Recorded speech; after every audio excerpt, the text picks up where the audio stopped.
osiągać, czy tylko być? Znaczy, my się zgadzamy na reguły, które tutaj panują. Pragnienie jest siłą motywującą do rozwoju wszechświata. Jak nie drzwiami, to oknem. To macie robić, to jest to działanie w tych 3 krokach. Wiemy, więc chcecie czuć się lepiej, to pierwsze co robicie, wyprostujcie się. Nie biorę grabek do malowania obrazu, czy foremki do zamiatania trawnika. Na wakacje na Majorkę będzie szukała bigosów w menu, tak? No bo jest przyzwyczajona do domowych polskich dań. Odpowiedzialnością każdej istoty tutaj jest tworzenie, kreowanie. I mam takiego szefa, mam takiego partnera, takich rodziców, a nie innych. Ja chcę im pomóc, albo ja chcę zrobić tak, a oni są przeciwko mnie i ciągle mi coś zarzucają i ciągle jest coś nie tak, mają pretensje. Tylko jedną rzecz z 2. Zarabianie pieniędzy czy medytowanie.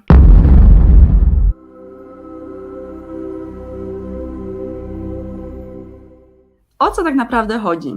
Czy odpuszczać, czy dążyć do celu? Bo czasami oczywiście, bo często mówimy odpuść, wyluzuj, zrelaksuj się, tak? Ale z drugiej strony, jak nie dążyć do celu, kiedy wszyscy mamy pragnienia? Wszyscy chcemy coś realizować dla siebie, prawda? Albo no właśnie, osiągać, czy tylko być? I od czego zacząć? Tak? Albo działać, czy po prostu czekać, aż samo się zrealizuje? Bym powiedziała, że są 2 drogi. Jedna, może tak, zawsze są 2 decyzje do podjęcia. Albo coś robimy, albo nic nie robimy. Tak? Nie robimy i zostajemy w tym, co mamy. To też jest decyzja. Tak. A jak robimy, to znowu są 2 decyzje do zrobienia. Tak? Czy robimy w sposób łatwy, czy robimy w sposób trudny, naokoło. I tak dalej, i tak dalej. To drzewko nam się trochę rozgałęzia, prawda? To, co wspomniałam na początku, że właśnie działanie, osiąganie, tworzenie, taka energia męska, tutaj jest dużo akcji, dużo zaangażowania i takiego sfokusowania. Tak?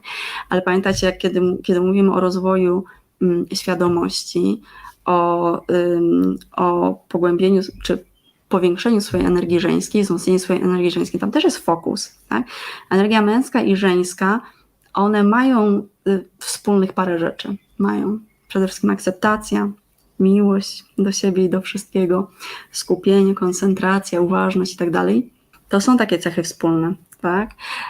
My oczywiście widzimy te, które są takie bardzo skrajne, nie? Czyli praca w pocie czoła albo siedzenie i medytowanie, prawda? I przychodzi taki moment w życiu, kiedy zaczynamy wartościować, co jest lepsze, tak? Gdzie chcemy porzucić jakieś wysiłki i tylko medytować.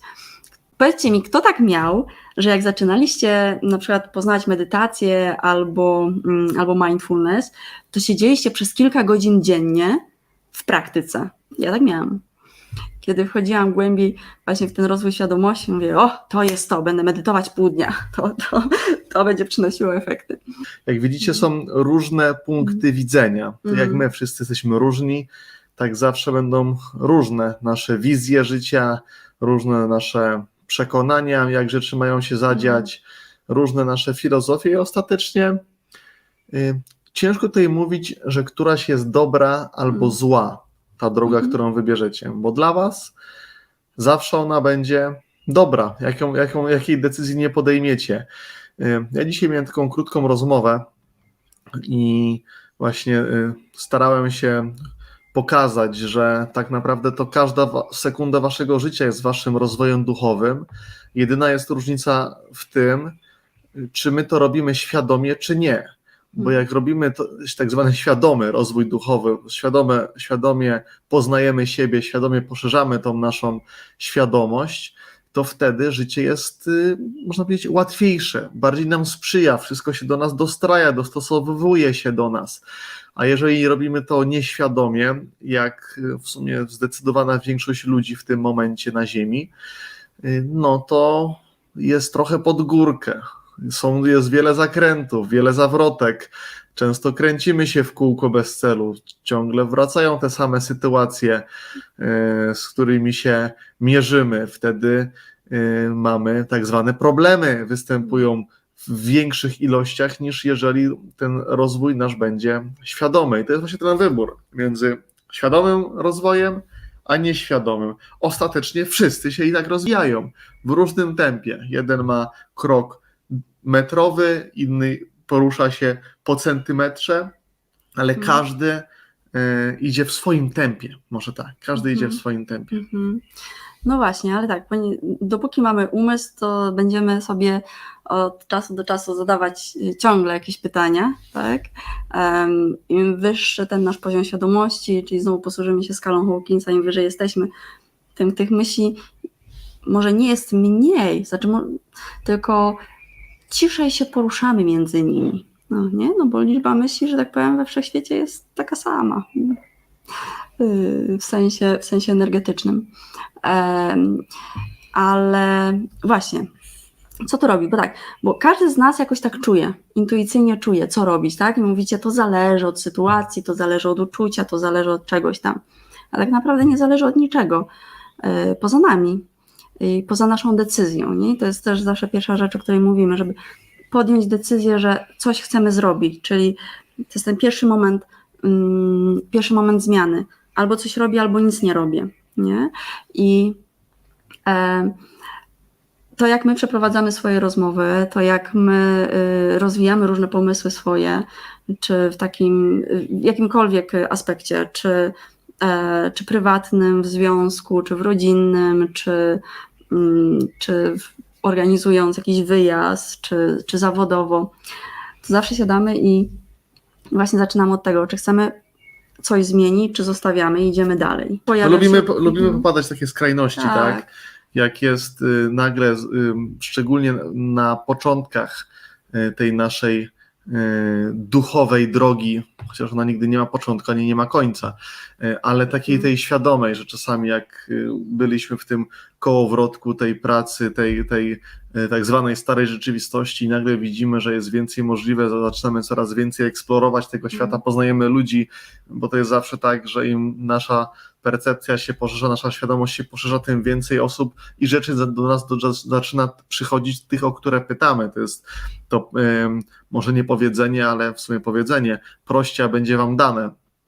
I pytajcie, szukajcie, a znajdziecie, tak? Pukajcie, a otworzą wam. Słuchajcie, nie bez przyczyny, tam są 3 zdania w jednym zdaniu. 3 zdania mocy. Tam jest wszystko, co trzeba robić. Oczywiście to jest pewnego rodzaju powtórzenie, wzmocnienie, ale to są 3 różne czynności. Zauważyliście? Pytajcie, proście, pukajcie. Tak? Pytajcie, proście, pukajcie.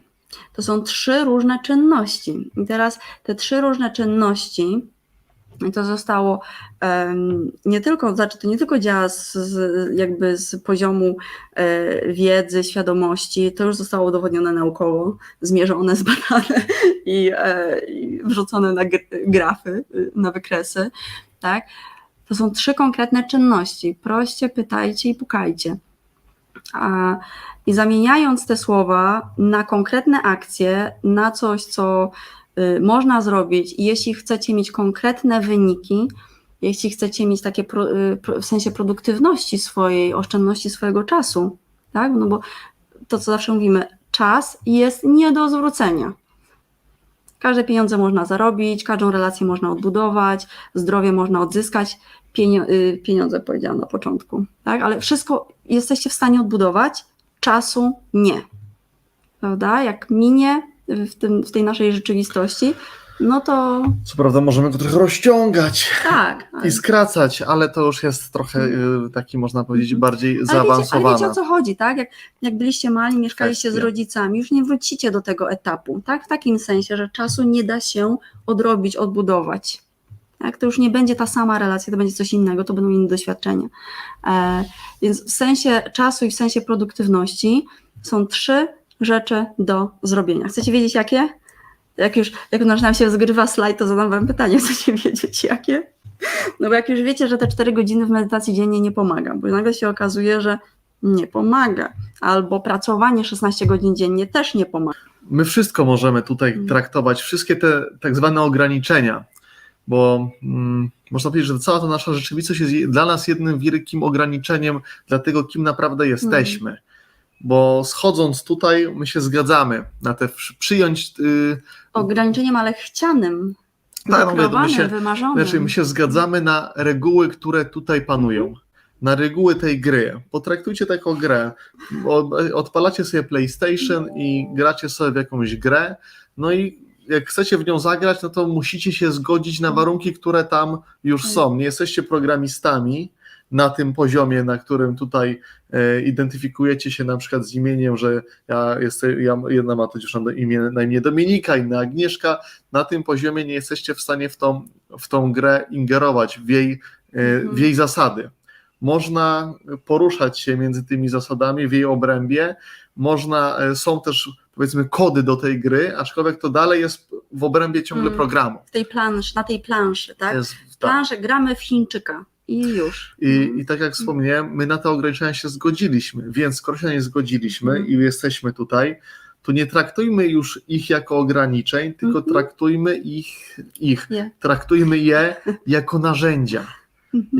Jako narzędzia, które możemy wykorzystać na swoją korzyść, jako zasoby pewne, które są i zamiast nazywać je ograniczeniami, to traktować je jako taką przewagę, która nam to daje, tą możliwość wykorzystania ich na swoją korzyść. To jest ten aspekt, który pozwoli wam, tak wiecie, wystrzelić, jeżeli chodzi o wasze zrozumienie i wasze poszerzenie świadomości wszystkim. Mieć radość ze wszystkiego, co się dzieje. O jakość waszego życia, bo o to tu się cała zabawa rozgrywa. Każdy chce mieć fajne, przyjemne, spełnione, pełne znaczenia życie.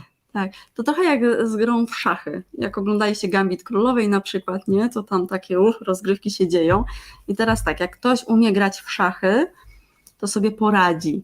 Jak nie umie grać w szachy, no to siedzi nad planszą, nad pionkami i za cholerę nie wie, co się dzieje. I ciągle ktoś mu coś zbija, ciągle ktoś mu zabiera pionek.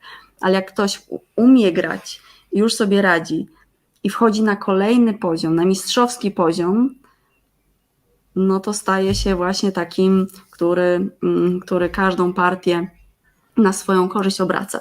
I o to chodzi, tak? O to chodzi. Dobra, to słuchajcie, no ten slajd wreszcie nam się wgrał, więc wam pokażemy. Tak.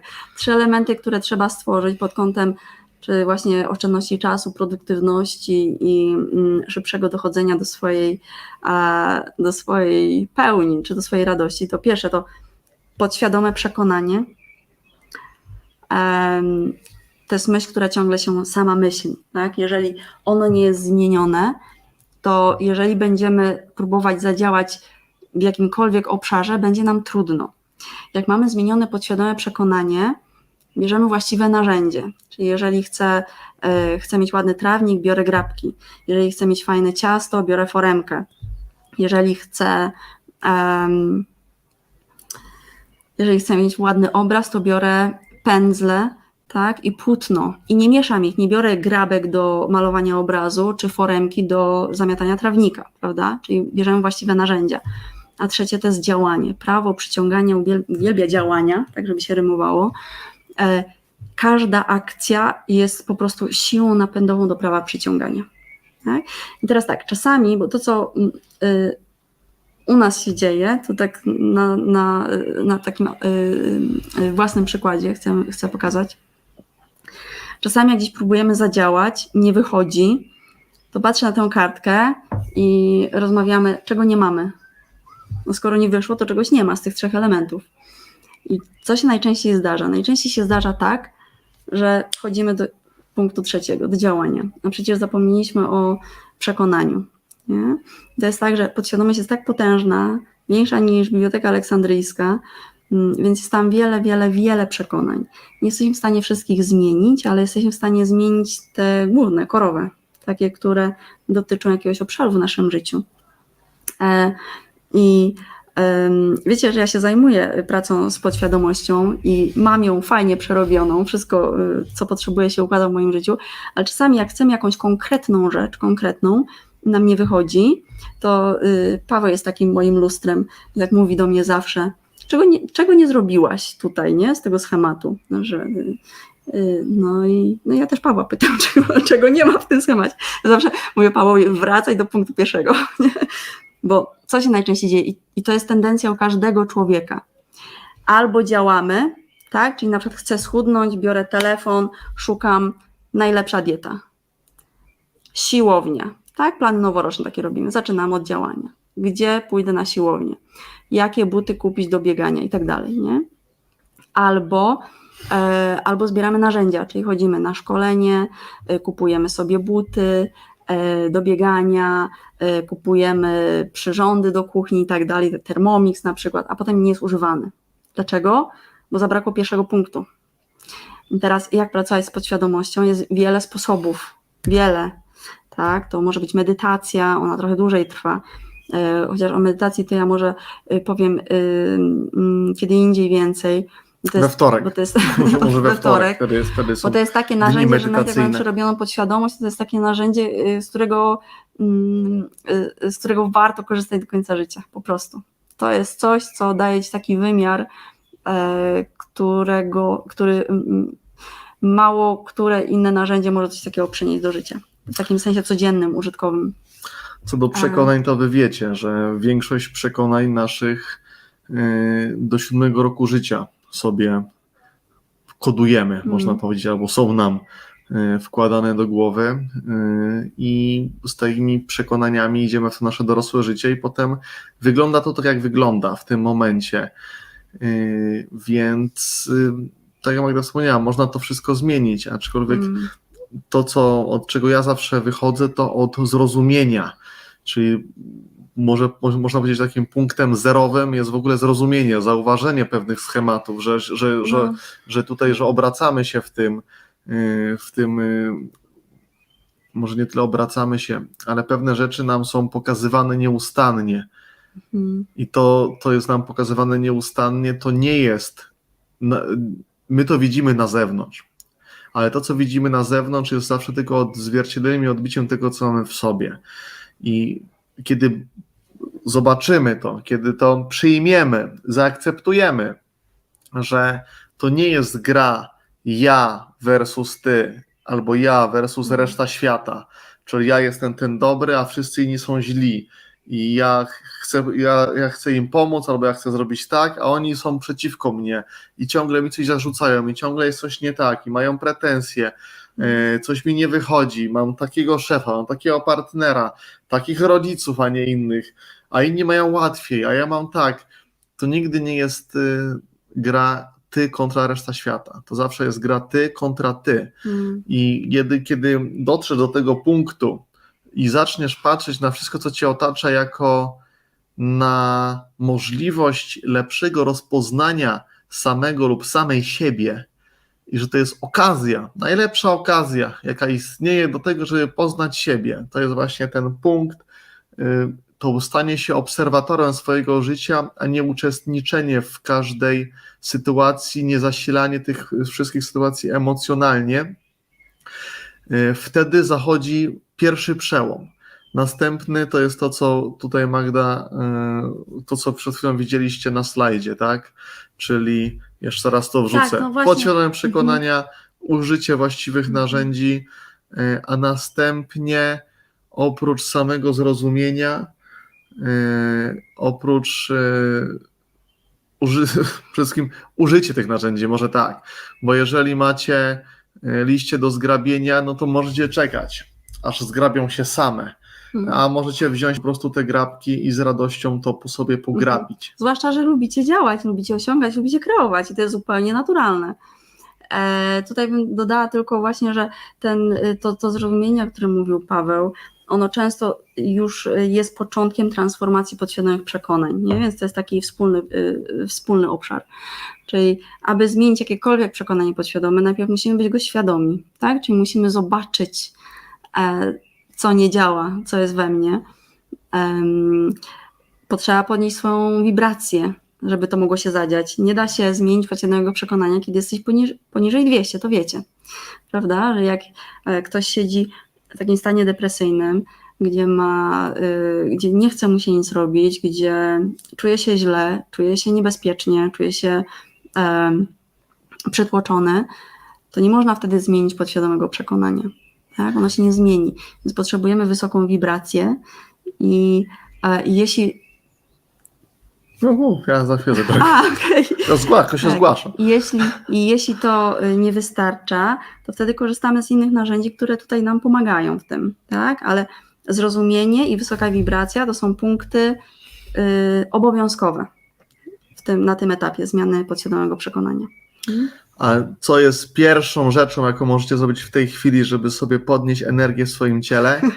Właściwie usiąść. Więc każdy teraz siada, prostuje się, jak leży, to wstaje.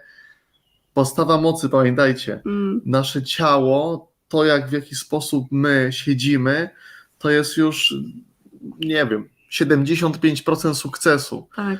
Czyli nie siedzimy tak, nie siedzimy zgarbieni, skuleni, bo wtedy energia idzie nie tam, gdzie trzeba. Wtedy mamy tą energię, która nam spada. Ona ma bezpośrednie przełożenie na to, jak się czujemy. Więc jak chcecie czuć się lepiej, to pierwsze, co robicie, to się wyprostujcie się. Głowa wysoko, nie trzeba gdzieś tam patrzeć, ale patrzeć siebie, pewna postawa i zobaczycie automatycznie, że czujecie się inaczej. To jest niesamowite, jak poprzez jeden ruch możecie się całkowicie inaczej już nawet poczuć. Nawet ręce tak pod boki wziąć, głowę trochę wyżej i już po prostu całe ciało zaczyna się robić bardziej szczęśliwe, bo ma więcej energii nagle. Edyta pisze, że myślała, że skakanie jest następnym etapem. Nie zawsze możemy poskakać, ale wystarczy, że będziecie siedzieli prawidłowo, to już będzie w czasie pracy, nie będziecie cały czas skakali, ale prawidłowo siedzieć możecie cały czas. No i to bardzo często wystarczy. Do takiego minimum, tak? To jest minimum. Słuchajcie, ciało ludzkie jest jak słomka. Jak pijecie przez słomkę i ona wam się zegnie w pół, to ile leci wody przez słomkę? Ktoś potwierdza. No i mamy to i wreszcie mamy potwierdzenie. To jest tak proste, nie? Dobrze, kochani, ja muszę uciekać, ale zostajecie z Madzią, także bawcie się dobrze. Ciało jest jak słomka. Wyobraźcie to sobie. Jak pijecie wodę przez słomkę i słomka wam się złamie w pół, to ile wody poleci? Słuchajcie, a co my robimy przez cały dzień? Jak mamy telefon, słomka złamana. Jak siedzimy przed komputerem, słomka złamana. Oglądamy telewizję, słomka złamana. I oczywiście nie chodzi o to, żeby chodzić wyprostowanym jak struna przez cały dzień, bo jak na przykład chcecie się zrelaksować oglądając jakiś film albo pójść do kina i wygodnie się rozsiąść, no to oczywiście, usiądźcie sobie tak jak wam wygodnie, tak? Tak jak na takiego kota zwisającego, tak jak się kota podnosi, nie? Do góry i on tak zaczyna tak wisieć. No to jasne, możecie tak usiąść. Ja ostatnio obserwowałam dzieci, jak stoją. Siedzieliśmy dużo na placach zabaw i sobie patrzyłam, jaką mają postawę dzieci różne. No i tak różnie jest, prawda? U niektórych nóżki się tam zbiegają do środka, u niektórych stopy na zewnątrz. Jak prowadziłam zajęcia tai chi, codziennie ćwiczyłam godzinę, codziennie, i to wystarczyło do tego, żeby z mojej postawy takich właśnie krzywych nóg, z takich skośnych i tych stóp na zewnątrz wystawionych, stanąć prosto, i to po 3 miesiącach. Miałam absolutnie prostą postawę. Ćwicząc, akurat nie, wtedy to były moje pierwsze 3 miesiące, kiedy się uczyłam, sama chodziłam do kogoś na zajęcia i to było raz w tygodniu. Słuchajcie, raz w tygodniu godzina. Wystarczy na to, żeby ta postawa wróciła do swojej takiej wyprostowanej pozycji. I trochę tak samo jest z podświadomością i z naszą energetyką. Po prostu robić systematycznie. Oczywiście codziennie to by było super, tak? Ale nie przesadzać, nie przez 4 godziny, tylko przez chwilę. Ale żeby mieć dla siebie taki czas, i wtedy mamy szansę właśnie być i tacy radośni, spełnieni, tak? Te rzeczy się układają dla nas. No ale właśnie, wracając do tego wątku z maila, tak? O co chodzi? Czy odpuścić, czy dążyć? Czy osiągać, czy być? Czy działać, czy czekać? No wszystko, ja bym powiedziała, że wszystko. Oczywiście będziecie robić tak, jak czujecie, i każde wasze działanie jest właściwe, bo tutaj nie ma ani dobrych, ani złych rzeczy, ale pod kątem takiej wydajności, pod kątem tego, że widać szybko efekty, pod kątem tego, że czujemy się z tym spokojnie, bo widzimy, że to zaczyna pracować, to warto robić to, co lubi lewa półkula, i to, co lubi prawa półkula, i to, co lubi energia męska, i to, co lubi energia żeńska. Tak? Kiedyś kiedyś na któryś warsztatach ktoś pytał o anioły i rozmawialiśmy sobie trochę o tych aniołach. Anioły to są takie istoty pełne. Dlaczego je maluje się, czy wyobraża je sobie jako człowieka z 2 dużymi skrzydłami? Bo te skrzydła dają nam taką pełnię, taki okrąg. Osoby, które widzą anioły, to najczęściej prawdziwe anioły, to widzą je właśnie w takiej formie, takiej kuli często. To jest jak znaczek yin-yang, że mamy pełnię z jednej strony i pełnię z drugiej strony. I chcąc zwizualizować to sobie tak w formie spersonifikowanej, ci tacy średniowieczni, czy którzykolwiek malarze, tak, z dawnych czasów, właśnie w ten sposób malowali, że to jest człowiek z 2 dużymi skrzydłami, tak? Czyli tworzy jakąś taką okrągłą wersję. No i ta okrągła wersja, pamiętajcie, energia męska, energia żeńska, lewa, prawa, tak? Czyli mamy wszystko naraz. Nie musimy wybierać między jednym a drugim. Oczywiście ważne też jest to, co mówiliśmy ostatnio na szkoleniu, że dopóki będziemy stawiać na piedestale, nadawać większą ważność energii męskiej, to energia żeńska się nie rozwinie nigdy. I oczywiście wiecie, że warto tłumić energię żeńską, bo wtedy wiele rzeczy się nie rozwija w nas, tak?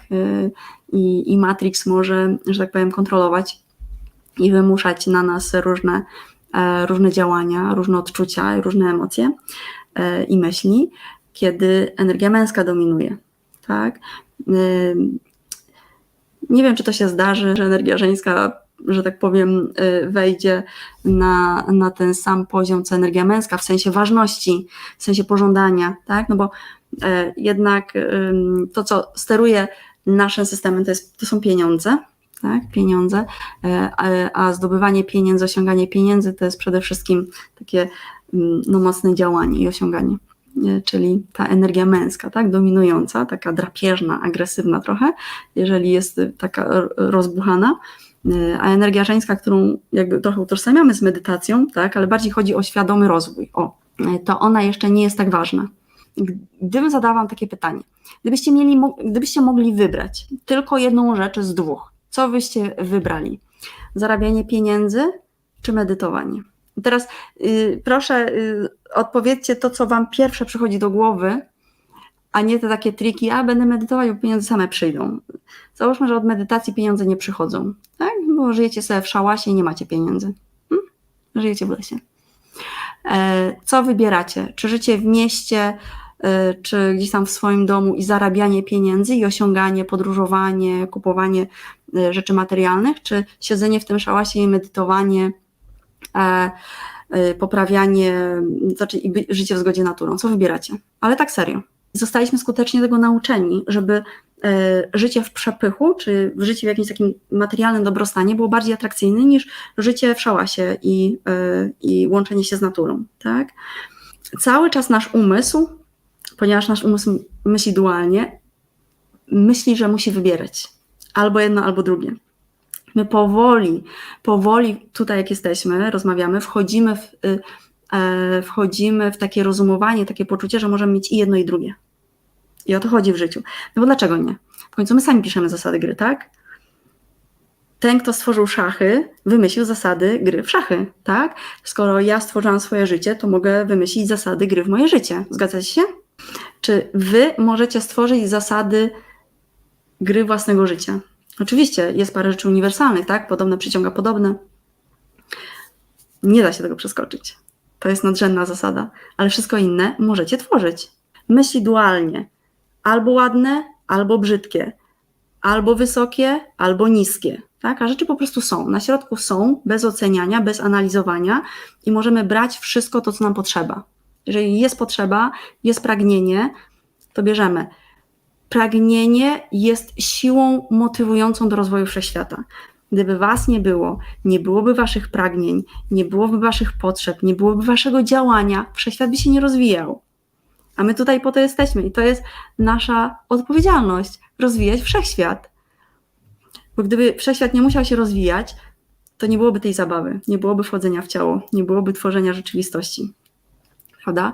Więc skoro wchodzimy, słuchajcie, jak jedziecie na all inclusive, albo na jakieś wakacje, ja byłam raz na all inclusive, więcej bym nie chciała, ale jak jedziecie gdzieś, gdzie macie mnóstwo możliwości, jesteście w nowym miejscu i macie bufet, tak? Mieszkacie w jakimś hotelu, schodzicie na śniadanie, czy idziecie do knajpki na śniadanie i macie po prostu fajne menu, wszystko jest nowe, wcześniej nigdy tego nie próbowaliście. Co możecie zrobić? Skoro jesteście w nowym miejscu, możecie doświadczać wszystkiego nowego, możecie próbować wszystkich rzeczy, wszystkich dań, wszystkich napojów, rozmawiać z każdą osobą, która wchodzi do tego lokalu, tak? Możecie to robić. Macie taką możliwość, więc można to zrobić. Bo gdyby was tam nie było, to nie możecie tego zrobić, was tam nie ma. Więc skoro jesteście w życiu fizycznym, nigdy do hotelu, nigdy nie mów nigdy, dobra. Więc skoro jesteście w życiu fizycznym, a w życiu fizycznym możecie doświadczać wszystkiego, to jest tylko kwestia waszej decyzji, waszej woli, z czego chcecie skorzystać, ale macie możliwość, okay? A skoro macie możliwość, to znaczy, że to jest dla was dobre. To znaczy, że możecie to zrobić, tak? Czujecie, o co chodzi? Czujecie, o co mi chodzi? Że jeżeli przede mną stoi szklanka z wodą, to ja mogę się z niej napić, a mogę zdecydować, że z niej nie piję, ale jest przede mną i czy wypiję, czy nie wypiję, będzie dla mnie tak samo dobre. Jedna osoba będzie miała ochotę próbować wszystkiego, a inna osoba, jadąc na wakacje na Majorkę, będzie szukała bigosów w menu, tak? No bo jest przyzwyczajona do domowych polskich dań. I to też nie jest złe, tylko chodzi o to, że jeżeli macie nałożone na stole, w bufecie różne opcje, to możecie skorzystać z nich wszystkich, albo z kilku, albo nic nie wybrać. I to jest okej, tak? Jeżeli coś nie jest w waszym zakresie, to nie możecie tego mieć w swoim życiu, tak? Musicie zrobić tak, żeby ten zakres się poszerzył. Czujecie, o co chodzi, prawda? I dlatego też mówiliśmy o tych 3 krokach, tak? Czyli zrozumienie i zmiana podświadomości, tak? Zrozumienie, o co chodzi, co jest w mojej podświadomości i zmienienie tego. Potem skorzystanie z narzędzi, które nas przybliżą do czegoś, a na końcu działanie, tak? Czyli wykorzystanie tego narzędzia. Gdybyśmy chcieli zjeść tacosy, ale mieszkamy w Polsce średniowiecznej, tak, to nie zjemy tacosów, bo ich po prostu w Polsce nie ma. Może średniowiecze to za daleko, tak, ale powiedzmy 100 lat temu jeszcze. Nie zjemy tacosów, bo ich w Polsce jeszcze nie ma. Tak? Musimy zrobić coś, co nam pozwoli, czyli najpierw podświadomie, pozwoli nam wyjechać, nie bać się, poczuć się swobodnie, lekko, tak? Czyli poszerzyć w naszym umyśle naszą strefę komfortu. Często też właśnie pracując jako coach, często słyszałam, wyjdź poza swoją strefę komfortu, wyjdź poza swoją strefę komfortu. No ja zawsze się na to tak wewnętrznie nie zgadzałam. Dzisiaj się zgadzam na wszystko, ale wtedy się nie zgadzałam. I zawsze tłumaczyłam ludziom, nie musisz wychodzić poza swoją strefę komfortu. Wyjście poza strefę komfortu równa się śmierci dla większości osób, tak? To są bardzo traumatyczne doświadczenia i te doświadczenia zostają w naszym ciele energetycznym. Więc po co? Tak? Czasami mówimy, że coś mnie nie zabiło, ale wzmocniło. Jasne, wzmocniło, bo teraz musisz kolejne 100 kilo na plecach nosić, tak? No to po co tak robić? Więc zawsze próbowałam przetłumaczyć wszystkim, poszerz swoją strefę komfortu i dopiero idź dalej, tak? Poszerzając swoją strefę komfortu, dalej mamy taki obszar, w którym jeszcze nie byliśmy, ale już mamy szeroką strefę komfortu, podświadomość już nam akceptuje więcej, bierzemy narzędzie, czyli na przykład wsiadamy w samochód i podjeżdżamy dalej, tak? Narzędzie to samochód, a jazda samochodem to jest działanie. Więc to, co odkryliśmy i w naszej takiej, tak w naszych domowych warunkach, to, co robimy dla siebie, żeby mieć szybko jakieś efekty. I tak jak mówię, w każdym obszarze życia to stosujemy. W każdym. Czy chodzi o jakieś intymne sprawy, czy chodzi o takie sprawy, gdzie jesteśmy na zewnątrz z innymi ludźmi. Zawsze w ten sposób patrzymy. Że jak coś się nie udaje, coś nie działa, albo na przykład coś za długo trwa, tak? Czy na przykład, tak jak Paweł pracuje w nieruchomościach, na przykład mieszkanie jakieś nie jest sprzedane za długo, albo coś tam się wydarzy, tak? No to siadamy i się zastanawiamy, okej, czy jest pierwsze, czy jest drugie, czy jest trzecie, tak? I to jest niesamowite, bo jak masz tylko te 3 rzeczy, to się dzieje od razu. Od razu, jak sobie uświadamiasz, tak? Bo już nawet nie trzeba przechodzić jakiegoś długiego procesu, że no dobra, to ja sobie teraz programuję, że jestem genialnym kierowcą, idę do dealera kupić samochód, a potem idę na nauki jazdy, tak? No taki proces może potrwać kilka tygodni, ale samo uświadomienie sobie, zrozumienie jak to działa i pomanewrowanie tymi elementami, a uwierzcie mi, wszystko macie. Macie podświadomość, macie energię, macie narzędzia w domu, albo w głowie, tak, albo takie do pracy z energią i potraficie działać. Więc to wszystko macie, tylko trzeba to dobrze poukładać. I wtedy te rzeczy się dla nas dzieją. Każdy z was, jak tutaj siedzi, ma coś takiego w swoim życiu, że coś nie działa, po prostu. Jeżeli mieliście taką refleksję, taki punkt zwrotny, takie zatrzymanie się i czegoś innego nie zrobiłem, nie zrobiłam, co było potrzebne, żeby to mogło się zadzieć. Jeśli nie mieliście nigdy takich refleksji, to ale przykład by się przydał. Parę przykładów już podałam, ale dobra, powiem wam przykład inny. W zeszłym tygodniu, kiedy nie robiliśmy szkolenia, siedziałam sobie i tak się zastanawiałam, co by tu zrobić inaczej, żeby to było bardziej ciekawe, bardziej fajne, więcej energii przynosiło i tak dalej, bo my jak się przygotowujemy do szkolenia, czy do jakiegoś live'a, to nam schodzi cały dzień na to, absolutnie cały dzień, tak, żeby zastanowić się nad materiałem, żeby przygotować slajdy, żeby wysłać do was SMS-y, to jest cały dzień naszej pracy, od samego rana. A jeszcze wcześniej jest dużo innej pracy, ale ten dzień właśnie takiego szkolenia to jest naprawdę tak po prostu idzie jak Formuła 1. I po ostatnim szkoleniu nie miałam odpowiednio dużo radości po nim, nie? No bo zawsze wszystko, co robię, oceniam, znaczy może nie oceniam, tylko wchodzę w taką refleksję, tak? Jak się czułam, co do mnie przychodziło i jakie miałam przekazy i tak dalej, jak mi się z tym pracowało. I po tym drugim szkoleniu nie miałam w sobie tyle radości, ile na przykład pamiętam, że miałam ze wcześniejszych szkoleń. Tak sobie myślę, co by tu można było zrobić inaczej, tak? Żeby to posłużyło i mi, i wam. No i popatrzyłam sobie na ten nasz schemat, tak, te 3 punkty. Mówię, dobra, narzędzia mamy, działamy, przekonanie, no chyba mam, no bo wcześniej robiliśmy szkolenia, super, wszystko było. I nie potrafiłam znaleźć odpowiedzi, ale nie potrzeba zawsze znaleźć odpowiedzi. Właśnie o to chodzi, żeby nie mieć chęci szukania i nazywania wszystkiego. I jak ja weszłam w taką dyskusję, najpierw na chwileczkę w sobie, jakąś minutę, potem z Pawłem przez parę minut na głos, to przyszedł do mnie e-mail z zaproszeniem do takiego mojego mentora na jego szkolenie, które miało się odbyć jutro. Ja mówię, kurczę, no trochę taki hardcore, bo mamy swoje rzeczy zaplanowane, z rodziną mieliśmy się jeszcze cały dzień spotkać. Mówię, ale dobra, co tam, jak przyszło, to znaczy, że jest dla mnie. No i poszłam na to szkolenie, trwało 16 godzin i po tym szkoleniu tak siedzę i mówię, okej, to już wszystko rozumiem. Nie? Nie rozumiem w sensie głowy, bo to trudno jest nazwać słowami, ale zrozumiałam, czemu nie miałam tyle radości. Nie? Z tego szkolenia, które prowadziliśmy. I kapnęłam się, że próbowałam nazwać temat energii żeńskiej i męskiej słowami, które nie są moje. Po prostu. I jak po tym szkoleniu usiadłam i zaczęłam sobie pisać różne notatki, różne pomysły, jakie mam, mówię, Jezu, to w ogóle nie o to chodzi. To, co mówiłam, jest fajne, ale zupełnie nie było moje.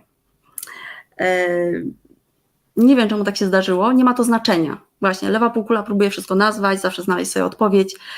Prawa nie musi, prawa po prostu jest, tak? Ale wystarczyło, że sama sobie zadałam pytanie, czego brakuje i co mogę zrobić inaczej, żeby mieć z tego większą radość, czyli lewą półkulą, i prawa półkula zaczynała tworzyć rozwiązania. Tak? Czyli czyli poszłam na to szkolenie, mimo że słuchajcie, rejestracja była zakończona już miesiąc temu na to szkolenie. No ale ja zadzwoniłam i pytałam, mówię, słuchaj, no może mogę przyjść, nie? To w ogóle nie, to nie było w ogóle szkolenie z rozwoju duchowego, żebyście wiedzieli. To było szkolenie z organizacji pracy.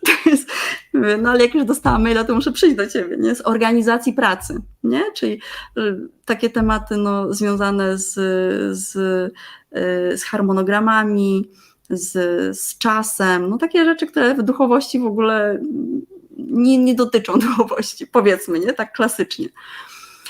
Ale poszłam na to szkolenie i wystarczyło, że padło parę zdań, które mi pootwierały pewne rzeczy w środku. I tak to właśnie działa. Ja czasami słyszę od niektórych osób i słyszę tak, no nie poszłam, bo coś mi wyskoczyło, to znaczy, że to spotkanie nie było dla mnie. Nie kupiłam tej książki, bo zawiesiła mi się płatność w internecie, to znaczy, że ta książka nie jest dla mnie. Nie spotkałam się z kimś tam, bo idąc na spotkanie złamałam obcas, to znaczy, że to spotkanie nie jest dla mnie i tak dalej, i tak dalej. Często to słyszę od różnych osób.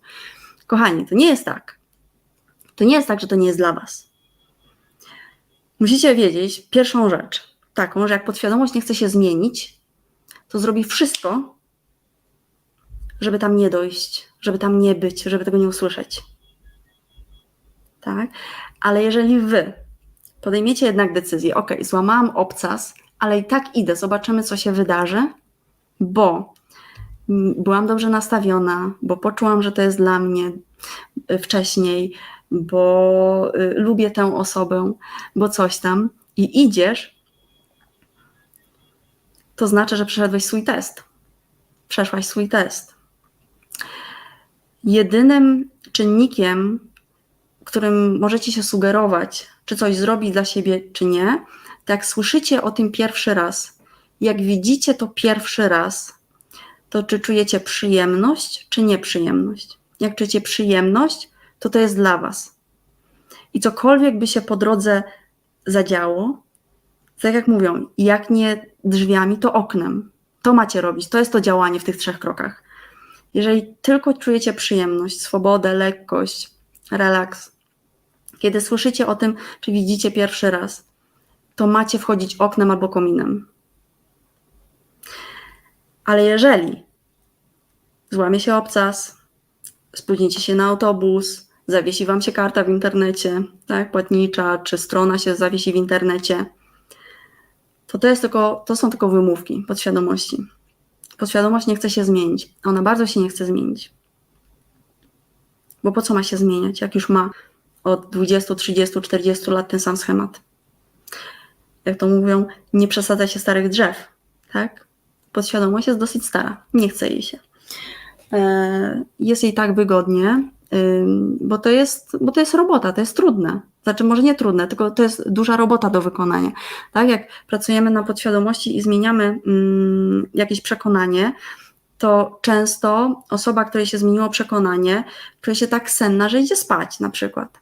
To jest bardzo częsty objaw, bo wykonała ogromną robotę, przekopała właśnie kanał panamski łopatą. Tak? To jest taka praca, ona jest 1 000 000 razy cięższa niż taka na zewnątrz. Więc pamiętajcie, słuchajcie, z tego spotkania takie podsumowanie chciałam zrobić, dobra? Już was będę puszczać powolutku. Po pierwsze, waszą odpowiedzialnością jest kreowanie, tworzenie, a kreujecie i tworzycie przez swoje pragnienia. Osoby z poniżej 200, takie, które mają te swoje kotwice poniżej 200, znaczy może nie kotwice, ale poziom średni poniżej 200, będą ogromnie pragnąć rzeczy materialnych albo ogromnie pragnąć jakiegoś człowieka w sensie, bo chce, tak, chce, bez jakiegoś takiego duchowego połączenia z tym czymś czy z tym kimś.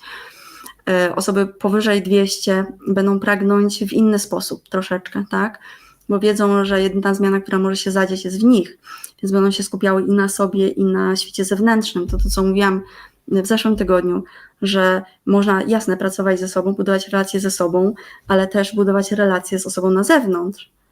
Jeżeli robimy i jedno, i drugie naraz, to wtedy mamy genialny efekt, bo jak robimy tylko tutaj, to na początku wiele osób tutaj cierpi.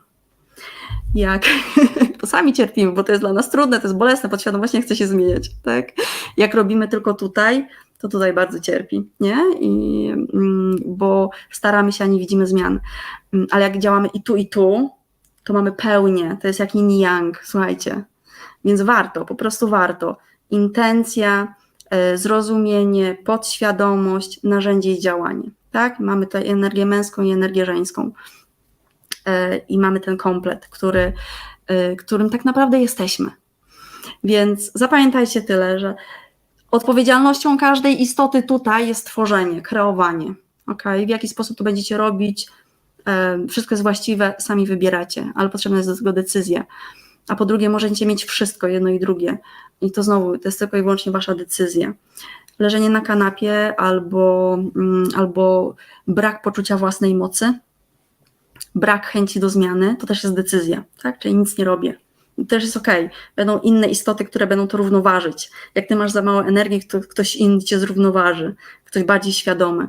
Ale jeżeli tutaj jesteście, to jesteście świadomi. No to po co? Już nie warto, że tak powiem, poddawać się czy apatycznie podchodzić do pewnych rzeczy. Tak?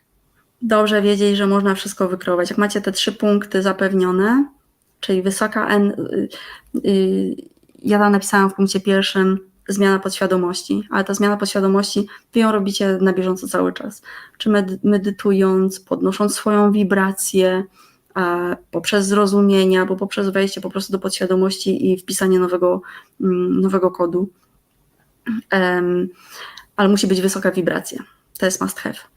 Drugie, narzędzie, czyli jak trawnik to grabki, jak ciasto to foremka, jak obraz to płótno i farby. I działanie, czyli grabicie, pieczecie, malujecie. Ten 3 punkt to jest to osiąganie. Tego środkowego pokazałam. Tak. Ten 3 punkt to jest osiąganie, energia męska. Punkt 2 to jest takie pogranicze.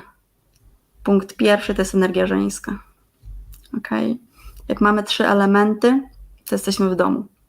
To jesteśmy takim aniołem pełnym. Yin yang, prawo, lewo. Dobra, kochani, to tak. Napiszcie jedno słowo, co zabieracie ze sobą. Czy jest coś, co zapadło wam w pamięć, czy jest coś, co zapadło wam w pamięć, co zabieracie ze sobą, jakie to będzie jedno słowo albo jedno zdanie, które dzisiaj nazwiecie na głos, napiszecie swoją ręką i będzie się dla was rozwijać w waszej podświadomości. Napiszcie, co to jest. Przyjemnego wieczoru, zróbcie coś przyjemnego dla siebie, czy zjedźcie coś, wypijcie, zatańczcie, poprzytulajcie się, zróbcie coś miłego. O, a nawet taki eksperyment, słuchajcie, do budowania relacji. Jak macie tam koło siebie jakiegoś partnera i jesteście z nim, nie wiem, rok, 5, 10, 15, 30 lat, ile tam jesteście, nieważne. Wyprostujcie się, stańcie jak bohater przez chwilę, weźcie głęboki wdech, a potem pójdźcie się, przytulcie do niego czy do niej. Okay? Nawet jeżeli dzisiaj jest trudno to zrobić, bo wiadomo, że ta kobieta to jest zła kobieta była, ten facet to zły facet był. Ale stańcie, po prostu stańcie w wyprostowanej pozycji jak superbohater.